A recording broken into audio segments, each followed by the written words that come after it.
It doesn't matter which profession people are in. I've discovered that people are in positions and places that they don't like. One of my areas of specialty is diplomacy and protocol. So what I do is I train diplomats and protocol officers from different offices, embassies, and so on. People that you look at and sometimes you admire, you say they've got money. But whenever I speak to them and I ask them this question, I've seen that maybe 90 or 80% of people that I talk to are in positions that have nothing to do with what they like. This is why you see that people are depressed. Haven't you seen people with money, they have everything, but they're depressed? Some of them, they even commit suicide. And you wonder what's going on. It starts every Monday morning.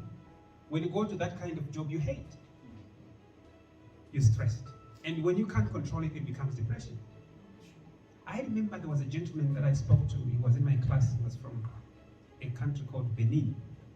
Benin is an African country in West Africa. So he was a protocol officer to the president of Benin. So we began to talk like this, and he said, Gabriel, now that you've mentioned that, you see, my passion has always been playing football. This is what I was gifted with. That is what I love doing. In fact, I played for the national youth team, under 16. But I got injured, and this was a career-ending injury. And I had to change course. Now he's in politics. But he said, I don't enjoy this. I wish if I can go back and be involved in football somehow, maybe as an administrator. So there are so many people who are living outside their gift. Whatever they do have nothing to do with what they were. Remember, your gift always points you to what you were born to do. Do you get it now? All of us were born with a gift. Nobody was born empty. And your gift now is supposed to connect you to your purpose in life. We all have a purpose. It's unfortunate some of us are going to die without fulfilling our purpose. He said, I'm a leader. Do you know there are people who are in leadership positions, but they are not leaders? You can tell this one is not a leader. It explains why things are the way they are. Because there are people in positions that they are not supposed to be in. You can tell this one is a patrouiller, but no. He's not supposed to be doing this. He's supposed to be doing something else because he doesn't have a heart for the people. Do you get it?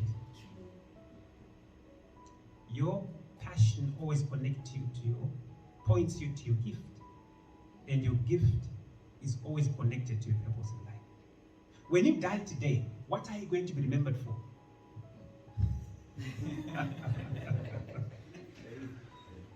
Is it a few weeks ago when Bishop Tutu died? Do you know that it's not only in South Africa where he was being celebrated? No. Flags were flying half-mast even in other countries because he was that big. His vision and his gift and his purpose was bigger than South Africa.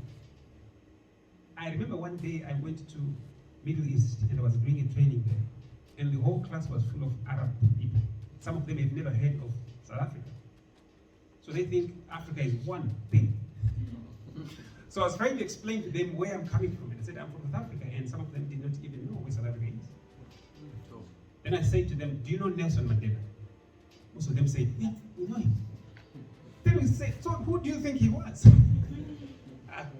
Most of them thought that he was a president of Africa as a whole. It shows you that Nelson Mandela made an impact. He was bigger than South Africa. So what impact have you made in your community today? If you're going to die today, are you going to be remembered for anything at all?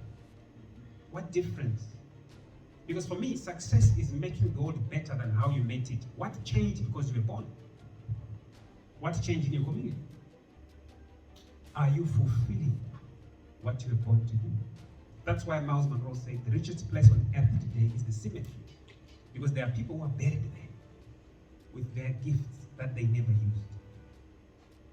You see, if you do not use your gift, what then happens is you shortchange the rest of us.